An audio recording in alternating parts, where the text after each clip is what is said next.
Le dirigeant nord-coréen Kim Jong-un a quitté Vladivostok et la Russie après son premier sommet avec Vladimir Poutine, auprès duquel il s'est plaint de la mauvaise foi des Américains dans la crise nucléaire. La longue rencontre jeudi entre les deux hommes a été amicale, s'est félicité l'agence nord-coréenne KCNA. Même si elle ne s'est pas traduite par des annonces concrètes, elle a permis à Pyongyang de renouer au plus haut niveau avec son allié de la guerre froide et à Moscou de revenir au premier plan de la crise coréenne. Moscou prône un dialogue avec la République populaire et démocratique de Corée sur la base d'une feuille de route définie par la Chine et la Russie. Cette dernière a déjà demandé la levée des sanctions internationales, tandis que les États-Unis l'ont accusé d'aider Pyongyang à les contourner. En fin de rencontre, le président russe s'est dit favorable, comme les États-Unis, à une dénucléarisation totale et a jugé un règlement possible. Juan Guaidó a de nouveau exhorté samedi l'armée, pilier économique et politique du Venezuela, à cesser de soutenir Nicolás Maduro au cours d'une manifestation au goût de répétition avant le 1er mai, une date clé pour pousser le président vers la sortie. Dans les efforts qu'il entreprend pour déloger Nicolás Maduro du pouvoir depuis fin janvier, le soutien de l'armée est fondamental, a dit le chef de file de l'opposition vénézuélienne, qui est reconnu comme président par intérim du Venezuela par une cinquantaine de pays. L'adjudant-chef de l'escadre d'entraînement du Collège militaire royal du Canada, l'adjudant-chef Robert Keating, est décédé jeudi 24 à l'hôpital. Il s'était enrôlé dans les forces armées canadiennes le 10 janvier 1989 à London, en Ontario, comme artilleur de défense antiaérienne. Il s'est déployé en Allemagne, en Bosnie et en Afghanistan. Toutes celles et tous ceux qui sentent le besoin de parler suite à ce décès sont encouragés à consulter les diverses ressources en santé mentale du campus, de la région et du pays.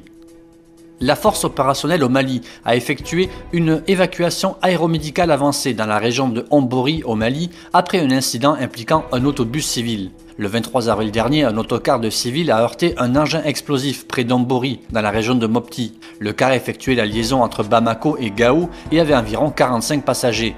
Il était escorté par plusieurs véhicules de l'armée malienne, mais c'est le car qui a sauté sur l'engin explosif improvisé.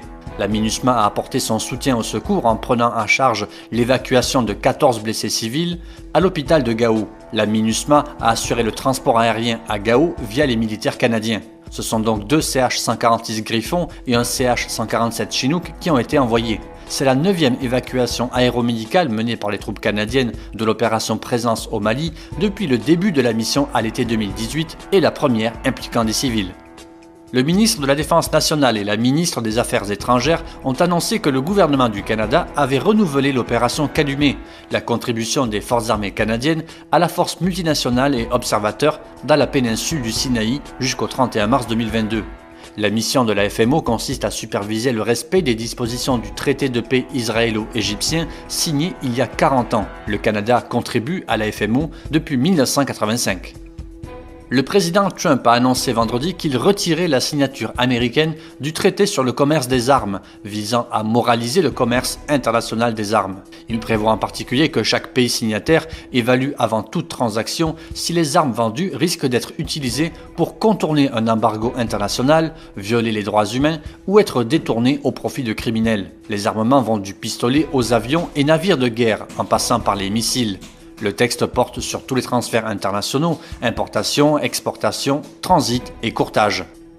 3 journalistes français sont convoqués le 14 mai prochain par la Direction générale de la sécurité intérieure dans le cadre d'une enquête du parquet de Paris pour atteinte au secret de la défense nationale.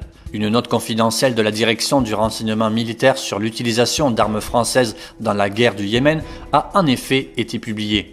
Intitulé « Yémen, situation sécuritaire », le rapport fait la liste et cartographie pour la première fois une partie des armes vendues par la France et utilisées dans le conflit au Yémen, prouve que des centaines de milliers de civils vivent sous la menace d'armes made in France et livre des informations permettant de démontrer que cet armement pourrait être impliqué dans des crimes de guerre. Jusqu'ici, la ligne avancée par Paris est que ces armements ne sont utilisés que de manière défensive dans cette guerre qui a fait au moins 10 000 morts.